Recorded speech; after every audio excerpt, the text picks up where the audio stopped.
जय श्री कृष्ण सा। आप सभी का मेरे चैनल पर स्वागत है। सभी को सफला एकादशी की हार्दिक शुभकामनाएं। यह इस साल की अंतिम एकादशी है जो पौष मास के कृष्ण पक्ष की एकादशी तिथि है। धार्मिक मान्यताओं के अनुसार लोग इस तिथि पर कठिन व्रत का पालन करते हैं और पूजा अर्चना करते हैं।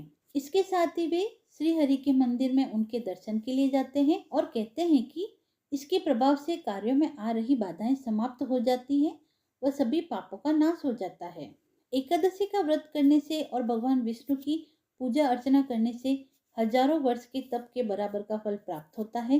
कहीं अगर कोई जातक इस एकादशी का व्रत करता है तो उसके सारे काम सफल होते हैं, क्योंकि सफला सफलता शब्द से ही निकला हुआ शब्द है। सफला एकादशी का व्रत करने से जातक और परिवार के सदस्यों की आयु लंबी होती है और घर में आर्थिक संकट दूर होने के साथ साथ सुख समृद्धि आती है। जो भी इंसान की मनोकामनाएं होती है वह सब एकादशी का व्रत करने से पूरी होती है। इस दिन का व्रत करने से पितरों को मोक्ष की प्राप्ति होती है, घर में उनका आशीर्वाद बना रहता है। सफला एकादशी के दिन पवित्र नदी में स्नान करने के उपरांत दान करने से कई गुना फल की प्राप्ति होती है। इस एकादशी का व्रत करने से 1000 अश्वमेध यज्ञ से मिलने वाले फल से भी ज्यादा लाभ प्राप्त होता है। एकादशी का व्रत करने से इंसान को मोक्ष की प्राप्ति होती है। आइए अब सुनते हैं सफला एकादशी की व्रत कथा।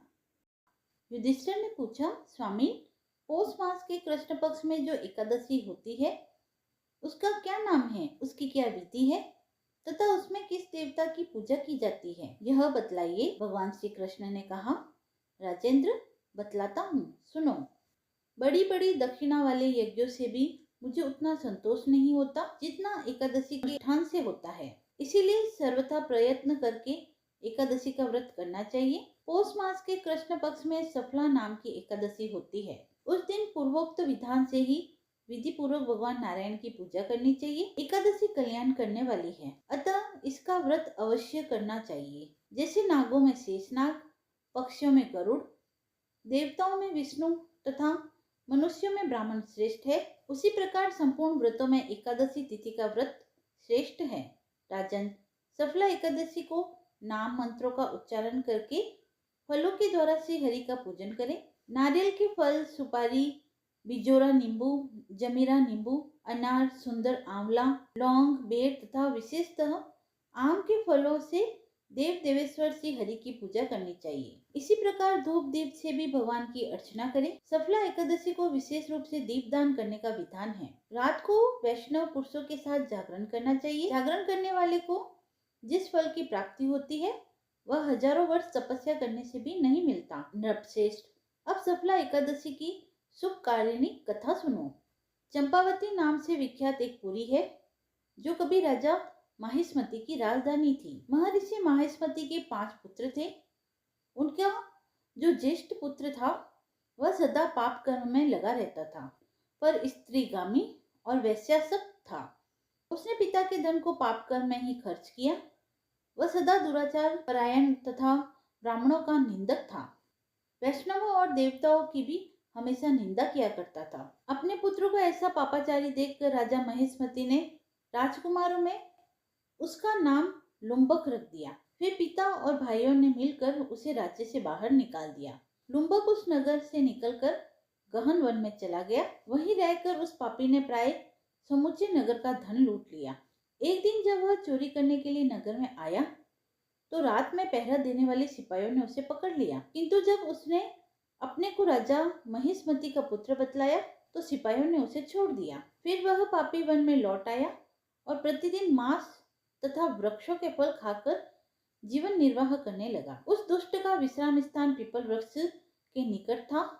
वहां बहुत वर्षों का पुराना पीपल का वृक्ष था। उस वन में वह वृक्ष एक महान देवता माना जाता था। पाप बुद्धि लुम्बक वही निवास करता था। बहुत दिनों के पश्चात एक दिन किसी संचित पुण्य के प्रभाव से उसके द्वारा एकादशी के व्रत का पालन हो गया। पौष मास में कृष्ण पक्ष की दशमी के दिन पापिष्ट लुम्बक ने वृक्षों के फल खाए और वस्त्रहीन होने के कारण रात भर झाड़े का कष्ट भोगा। उस समय न तो उसे नींद आई और न आराम ही मिला। वह निष्प्राण सा हो रहा था। सूर्योदय होने पर भी उस पापी को होश नहीं हुआ। सफला एकादशी के दिन भी लुम्बक बेहोश पड़ा रहा। दोपहर होने पर उसे चेतना प्राप्त हुई। फिर इधर उधर दृष्टि डालकर वह आसन से उठा और लंगड़े की भांति पैरों से बार बार लड़खड़ाता हुआ वन के भीतर गया। वह भूख से दुर्बल और पीड़ित हो रहा था। राजन, उस समय लुम्बक बहुत से फल लेकर ज्यों ही विश्राम स्थान पर लौटा, ज्यों ही सूर्यदेव अस्त हो गए, तब उसने वृक्ष की जड़ में बहुत से फल निवेदन करते हुए कहा, इन फलों से लक्ष्मीपति भगवान विष्णु संतुष्ट हो। यों कहकर लुम्बक ने रात भर नींद नहीं ली। इस प्रकार अनायास ही उसने इस व्रत का पालन कर लिया। उस समय सहसा आकाशवाणी हुई, राजकुमार, तुम सफला एकादशी के प्रसाद से राज्य और पुत्र प्राप्त करोगे। बहुत अच्छा कहकर उसने वह वरदान स्वीकार किया। इसके बाद उसका रूप दिव्य हो गया। तब से उसकी उत्तम बुद्धि भगवान विष्णु के भजन में लग गई।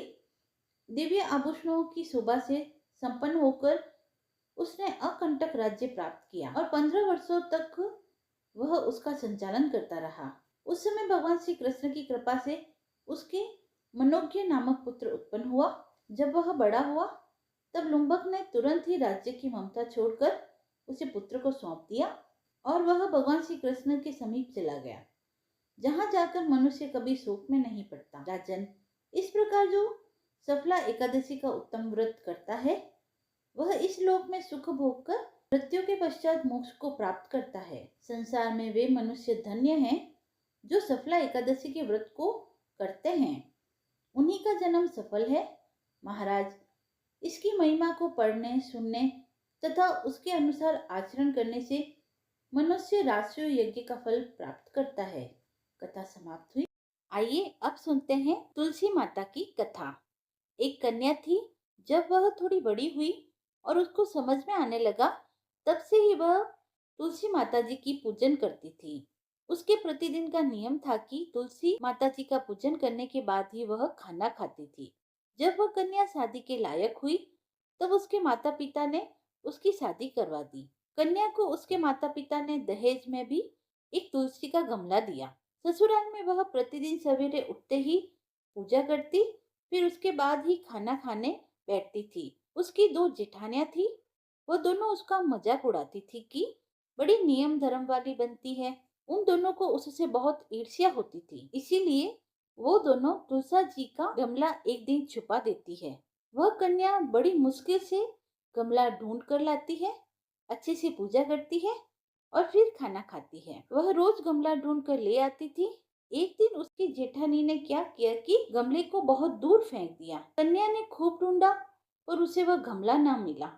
वह बहुत परेशान हुई। उस दिन तो उसने खाना भी नहीं खाया। उसका नियम जो था कि वह तुलसा जी की पूजा करने के बाद ही खाना खाती थी। उस कन्या की सच्ची भक्ति को देखकर तुलसी माता उससे बहुत प्रसन्न हुई और उसके कमरे में तुलसी माता का गमला प्रकट हो गया। अगले दिन सुबह जब वह उठी तो क्या देखती है कि उसके खाट के चारों कोनों पर तुलसी माता का गमला आ गया है। यह देखकर वह बहुत प्रसन्न होती है कि अब मेरी तुलसी माता को कोई चुरा नहीं सकेगा। पूजन करने के लिए भी कहीं और जाना नहीं पड़ेगा और कोई भी तुलसी माता को फेंक भी नहीं सकेगा। वह तो जल्दी से उठकर स्नान करती है और तुलसी माता की पूजन कर लेती है। जब वह खाना खाने बैठती है तो उसकी जेठानियां मजाक करने लगती है कि लो, देवरानी का नियम धर्म पूरा हो गया है। उसी से पूछती है कि तुलसी जी की पूजा कर ली? देवरानी धीरे से बोलती है, हाँ कर ली। जेठानियां बोलती है, कहाँ से कर ली पूजा? गमला तो फेंक दिया था। देवरानी कहती है कि देख लो, मेरे कमरे में खाट पर तुलसा जी लग रही है। जेठानियां बहुत शर्मिंदा होती है और बोलती है, देवरानी तेरी भक्ति सच्ची है, हमने तुझे बहुत परेशान किया, हमें माफ कर देना। देवरानी उन्हें माफ कर देती है। हम भी तुलसी माता से यही प्रार्थना करते हैं कि हे तुलसी माता, जैसी कृपा आपने उस देवरानी पर करी वैसे ही कृपा हम पर भी बनाए रखना। अब सुनते हैं गणेश जी की कथा। हिंदू धर्म में प्रथम पूज्य भगवान गणेश जी की पूजा हर शुभ कार्य से पहले की जाती है। गौरीपुत्र गणेश जी को विघ्नहर्ता के रूप में भी जाना जाता है, लेकिन अपने ही एक दंत और लंबोदर स्वरूप के कारण उनके विवाह में कई कठिनाइयां आई थी। तो आइए जानते हैं इसके पीछे की रोचक कथा क्या है? भगवान गणेश का सिर हाथी का व एक दांत टूटा था, इसीलिए कहा जाता है कि उनका विवाह नहीं हो पा रहा था। पौराणिक मान्यताओं के अनुसार कोई भी कन्या उनसे विवाह करने के लिए तैयार नहीं थी। अपना विवाह न होता देख भगवान गणेश उदास रहने लगे। वह जब भी किसी दूसरे देवता के विवाह में जाते तो उन्हें बड़ा दुख होता, उनके मन को ठेस पहुंचती। कहा जाता है कि इस वजह से गणेश जी ने दूसरे देवताओं के विवाह में विघ्न डालना शुरू कर दिया और इस काम में उनका वाहन मूषक उनकी सहायता करता था। गणेश जी का वाहन मूषक उनके आदेश पर देवताओं के विवाह मंडल को नष्ट कर देता था, जिससे उनके विवाह में अड़चने पैदा होने लगती थी।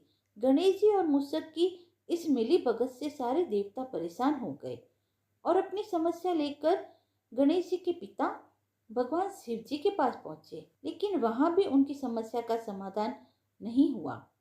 हालांकि भगवान शिव और देवी पार्वती ने देवताओं से इतना जरूर कहा कि इस समस्या का समाधान ब्रह्मा जी के पास है। अब सारे देवता अपनी समस्या को लेकर ब्रह्मा जी के पास पहुंचे। उस समय ब्रह्मा जी योग में लीन थे।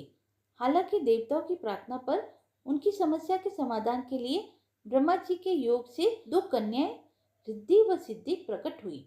इस वजह से दोनों ब्रह्मा जी की मानस पुत्रियां कहलाई। अब अपनी दोनों पुत्रियों को लेकर ब्रह्मा जी गणेश जी के पास पहुंचे और उनसे कहा कि आपको मेरी दोनों पुत्रियों को शिक्षा देनी होगी। इसके लिए गणेश जी तैयार हो गए। दोनों की शिक्षा प्रारंभ हो गई। इस दौरान जब भी मूषक किसी देवता के विवाह की सूचना देने गणेश जी के पास आता तो रिद्धि और सिद्धि उनका ध्यान भटकाने के लिए कोई ना कोई प्रसंग छेड़ देती थी। इससे देवताओं का विवाह निर्विघ्न पूर्ण होना शुरू हो गया। एक दिन गणेश जी को यह सारी बातें पता चल गई। रिद्धि व सिद्धि की वजह से देवताओं का विवाह बिना किसी रुकावट से संपूर्ण हो रहा है। इससे गणेश जी बहुत क्रोधित हुए। उसी समय ब्रह्मा जी वहां प्रकट हुए। वह गणेश जी से कहने लगे कि मैं अपनी दोनों पुत्रियों रिद्धि व सिद्धि का विवाह किसी योग्य वर से करना चाहता हूँ। आपसे ज्यादा योग्य वर और कौन हो सकता है?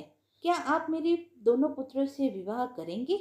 इस पर भगवान गणेश प्रसन्न हो जाते हैं।